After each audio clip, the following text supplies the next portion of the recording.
Hace años estaba jugando baloncesto. Cuando de repente di un salto y descendí, algo sucedió en mi espalda baja. Supe que algo andaba mal. Resultó que un diminuto disco entre las partes L5 y S1 de mis vértebras se salió un poco. Y pensé para mí, esto no puede ser una gran cosa, ¿cierto? Pues vaya, resultó ser más que una gran cosa. Parece que las señales fueron enviadas a mi cerebro y este dio el mandato de tensar los músculos del disco para protegerlo. El tendón de la pierna es el mayor músculo del cuerpo y mi tendón derecho de la corva se ponía tan rígido que me inclinaba casi hasta alcanzar una posición perpendicular. La lesión del disco más la inflamación que tenía presionaba mi nervio ciático, enviando un agudo dolor a mi pierna derecha como el que se experimenta en el parto. Bueno, quizás no tan grave, pero sí dolía y me hacía sufrir siempre. No podía ejercitar, caminar, estar de pie o sentado por mucho tiempo. Los 6 meses siguientes no pude dormir más de 30 minutos seguidos. No podía realizar ningún trabajo en la casa y lo principal es que no podía ni jugar ni levantar a mis hijos. Todo por un pequeño disco como rosquilla entre L5 y S1. Nunca volveré a minimizar uno de esos pequeños discos de nuevo. Hoy vamos a hablar de dones espirituales. Tal vez pienses, ¿qué tiene que ver esto con la discusión de hoy de la práctica de los dones espirituales? Bueno, la Biblia establece una conexión muy clara. El Nuevo Testamento dice que en el momento que nos hacemos cristianos, nos convertimos en miembros del cuerpo de Cristo. Pero no todo el mundo es la misma parte y por eso no tenemos el mismo propósito ni el mismo papel. Si uno es un disco, digamos, entre L5 y S1, puedo decir por experiencia que una de las funciones al servir al cuerpo es la protección de un impacto al caminar, correr, saltar y darse la vuelta. Puede que no parezca una gran tarea, pero cuando no funciona, cuando no cumple su papel, todo duele y se paraliza. Créeme, lo sé.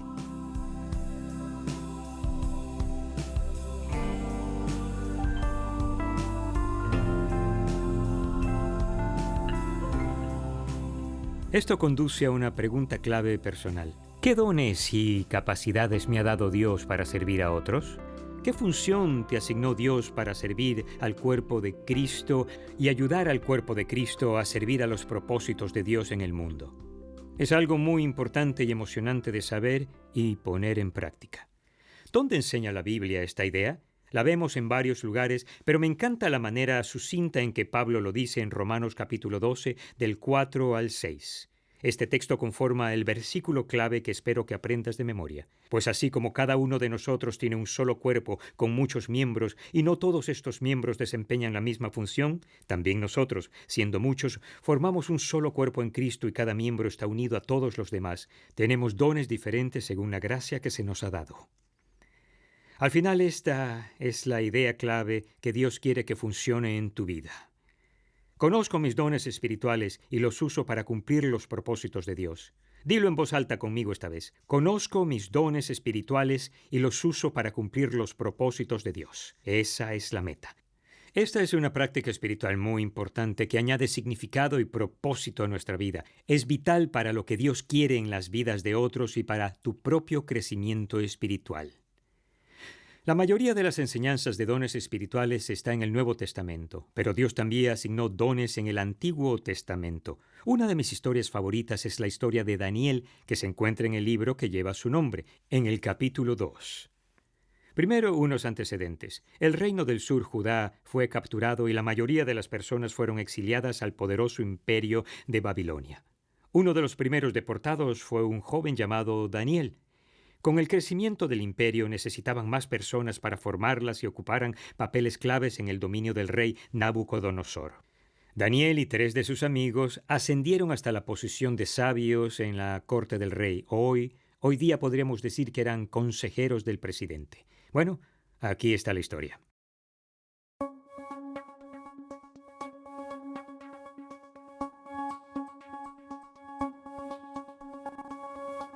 Después que fueran expulsados de su tierra prometida, los israelitas vivieron en la cautividad en naciones extranjeras. Uno de esos países era Babilonia. El rey de Babilonia, Nabucodonosor, se sentía inquieto por un sueño que había tenido y no entendía, sin poder dormir ya a causa del mismo. Por lo tanto, convocó a cualquiera que pudiera interpretar su sueño, magos, adivinos y astrólogos.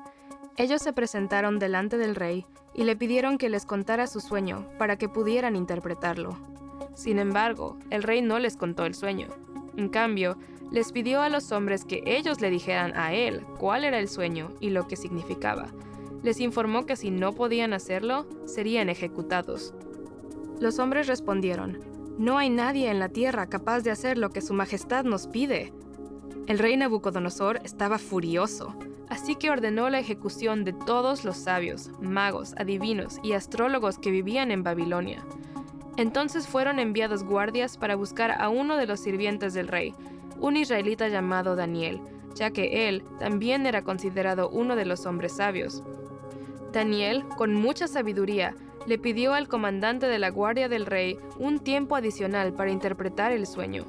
Luego se fue a su casa, y junto con sus amigos oraron que Dios los ayudara a interpretar el sueño del rey. Durante la noche, Daniel tuvo una visión que le reveló cuál era el sueño del rey y lo que significaba. Cuando se despertó, alabó a Dios y fue a hablar con el comandante de la guardia del rey. «No mates a los sabios babilonios. Llévame ante el rey y le interpretaré el sueño que tuvo», pidió. Cuando Daniel llegó, el rey preguntó: «¿Puedes decirme lo que vi en mi sueño y darme su interpretación?». Daniel respondió: «No hay ningún sabio ni hechicero, ni mago o adivino que pueda explicarle a su majestad el misterio que le preocupa, pero hay un Dios en el cielo que revela los misterios». Entonces Daniel describió los detalles exactos del sueño del rey. Describió a una estatua gigante, hecha de oro, plata, bronce y hierro. Describió que una roca golpeó la estatua y la hizo pedazos. Luego el viento sopló sobre los pedazos de la estatua y los hizo volar.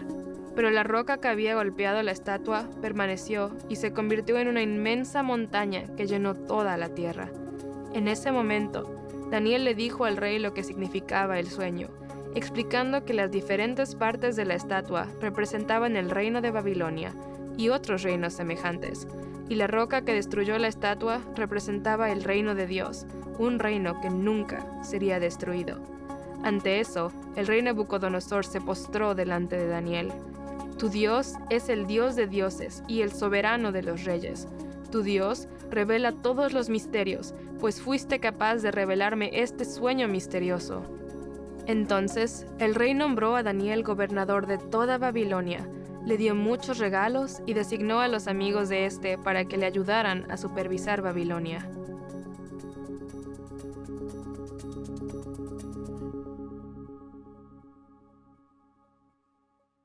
Profundicemos un poco más esta historia. En el año segundo del reinado del rey Nabucodonosor, él tuvo un sueño que lo inquietaba tanto que no podía dormir. Así que se despierta y reúne a un grupo de sus hombres sabios formado por adivinos, encantadores y astrólogos para que interpretaran el sueño. Les lanza un desafío.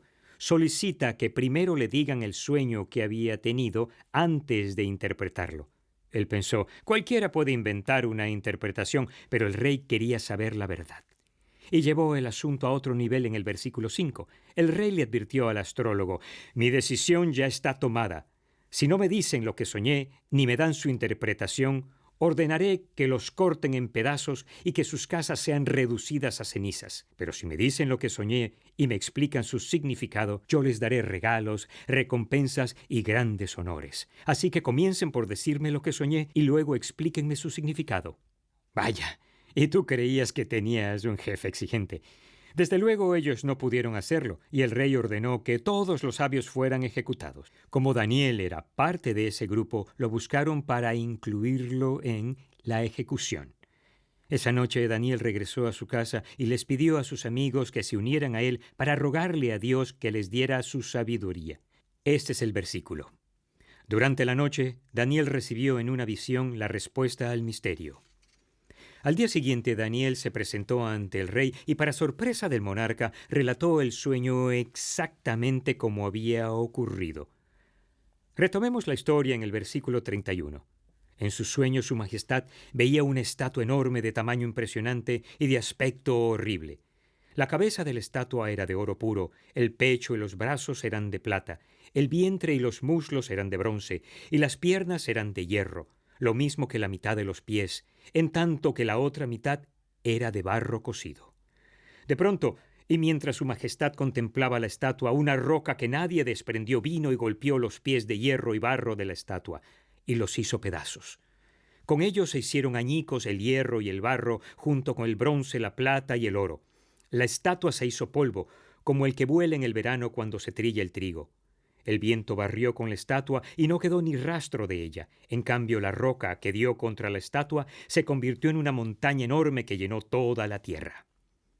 Daniel acertó. El rey sin duda permaneció sorprendido mientras Daniel, sin olvidar nada, interpreta el significado del sueño. Los materiales representan 4 reinos diferentes. La cabeza de oro se refiere a Babilonia, el reino del rey Nabucodonosor. El pecho y los brazos de plata representan el reino de los medos y persas que vendrían. El vientre y los muslos de bronce representan al tercer reino, el imperio griego. El cuarto reino, las piernas de hierro y los pies en parte hierro y en parte barro, representa al imperio romano que vendría. La roca cortada, la cual diezmó la estatua y se convirtió en una gran montaña que llenó la tierra, es una referencia al reino de Dios establecido para siempre. El rey se quedó tan abrumado por la capacidad de Daniel para interpretar el sueño que lo asciende a gobernador sobre toda la provincia de Babilonia y lo coloca sobre todos los otros grandes sabios. Vaya historia, ¿verdad? Podría resultar abrumadora para la mayoría. Los que nos escuchan tal vez no sientan que han recibido el don de revelar e interpretar sueños para los reyes. Bueno, uno nunca sabe lo que Dios planea. Para la mayoría, el plan de Dios es más sencillo pero poderoso para las vidas de quienes nos rodean. Para ayudarte a descubrir qué dones te ha dado Dios, quisiera contar una historia. Luego, como parte de la discusión, usen la historia para ayudarse a descubrir qué papel desempeñarían en este escenario. Imagina que vas conduciendo por la autopista y por delante va una camioneta con una familia de 5 en el interior. En la parte trasera hay varias jaulas llenas de gallinas. La camioneta de repente comienza a dar bandazos, pierde el control, se sale de la carretera, cae en la cuneta y se vuelca. Las jaulas salen volando de la parte trasera y se abren quedando libres las gallinas. Tú y también otros de inmediato se detienen a un lado y van a ayudar. Ahora, quiero que pienses en tu primera reacción y la actividad en la que serías más probable que participaras cuando te detienes para ayudar en esta escena. ¿Eres el que inmediatamente toma la iniciativa? Les anuncias a todos: «Tengo esto controlado, amigos, déjenmelo a mí y escuchen». Y después comienzas a delegar responsabilidades y dar órdenes y los que están allí pasan a la acción. ¿Eres el que comenzaría a organizar y supervisar los detalles? Luego de escuchar las órdenes del líder, comienzas a hacer el plan, a dividir a la gente en grupos y organizar equipos, alguien que dirija el tráfico, los que ayudarán a las víctimas y otros que irán a atrapar las gallinas. Y luego asegurarte que esos grupos tengan las herramientas para hacer el trabajo. Quizás seas la persona que se enfocaría en las necesidades de la gente, olvida el auto, las gallinas que esperen. Eres el que atiendes enseguida a las 5 personas en el vehículo para darles ayuda, tranquilizarlas y ocuparte de ellas y esperar a los paramédicos. Misericordia por las víctimas sería tu enfoque principal. Quizás seas la persona que se da cuenta de que ese esfuerzo tomará algún tiempo y el equipo de rescate necesitará comida y agua. Irías a buscar algunas provisiones para todos. En un breve momento pensarías en lo conveniente que sería agarrar a una gallina para el almuerzo. Tu necesidad de ser generoso con los dispuestos a sacrificar tiempo y energía te llama al servicio. Eres la persona que comenzaría a preguntarle a los envueltos en el accidente lo que podrían aprender de esa desesperada situación. ¿Qué se podría haber hecho para no perder el control? ¿Cómo se podría evitar eso en el futuro? ¿Qué pasos debería dar el departamento de autopistas para evitar otro accidente en ese sitio? ¿Deseas reunir toda la información para enseñarles a otros a evitar tal accidente en un futuro? Quizás seas la persona que solo se acerca y dice: «Oigan, ¿cómo ayudo? Quiero trabajar. Lo que necesiten que haga, lo haré». y te quedas con el trabajo sucio hasta que las víctimas vayan al hospital y las gallinas estén en su jaula, y antes de irte limpias los restos del accidente después de que la grúa se haya llevado el vehículo. ¿Ves los diferentes dones y las acciones emprendidas por las personas que se encuentran con el mismo problema? El papel que te veas a ti mismo desempeñando aquí puede indicar mucho de los dones espirituales que Dios te ha dado. Así Dios ha diseñado el cuerpo de Cristo para operar en la tierra. Él nos diseñó a cada uno con dones específicos, todos trabajando juntos para cumplir su plan.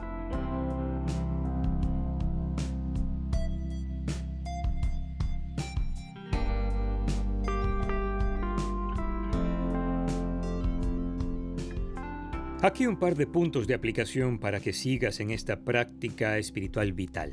Número 1. Como comunidad, debemos ayudarnos unos a otros a descubrir qué don le ha dado Dios a cada uno. Conoce tu don espiritual, el papel que define tu punto óptimo cuando un camión lleno de personas y gallinas se vuelca. Número 2. Conoce y celebra los dones de las personas que Dios ha puesto a tu alrededor. Dios nunca pone todos los dones en uno solo, sino los reparte para que dependamos unos de otros y lograr lo que Él tiene en mente. Número 3. Usa tu don. No es suficiente conocer tu don, debes usarlo. Úsalo para lograr lo que sí importa para Dios. Sería una lástima que la nariz supiera que es una nariz y no oliera una rosa o un plato de comida. Sería una vergüenza para los pies saber que son pies y nunca comprometerse a llevar al cuerpo a donde necesita ir. Y finalmente, al usar tu don, no olvides algo. Número 4. Reconoce y dale a Dios el mérito por tu don. Notemos cómo le respondió Daniel al rey cuando le preguntó: ¿puedes decirme lo que vi en mi sueño y darme tu interpretación? Él contestó: no hay ningún sabio, ni hechicero, ni mago o adivino que pueda explicarle a su majestad el misterio que le preocupa. Pero hay un Dios en el cielo que revela los misterios. Ese Dios le ha mostrado a usted lo que tendrá lugar en los días venideros. Cuando colectivamente, como cristianos, conocemos y usamos los dones espirituales para los propósitos de Dios, es algo hermoso de ver. Al final del día, las personas que antes ignoraban a Dios lo reconocen. Al final de la historia de Daniel, el rey Nabucodonosor cayó postrado ante este joven y dijo: tu Dios es el Dios de dioses y el soberano de los reyes. Tu Dios revela todos los misterios, pues fuiste capaz de revelarme este sueño misterioso. No hay un sentimiento mejor en la vida que entender el impacto de usar nuestros dones en armonía con otros del cuerpo de Cristo. 6 meses después de dañarme la espalda, me operaron este pequeño disco que sobresalía entre L5 y S1. De nuevo puedo caminar, correr, saltar, dormir y ahora levantar a mis nietos. Nunca subestimaré de nuevo a esos discos mientras en silencio realizan su papel de amortiguar los golpes de una vida activa para Dios. Digamos juntos una vez más: conozco mis dones espirituales y los uso para cumplir los propósitos de Dios.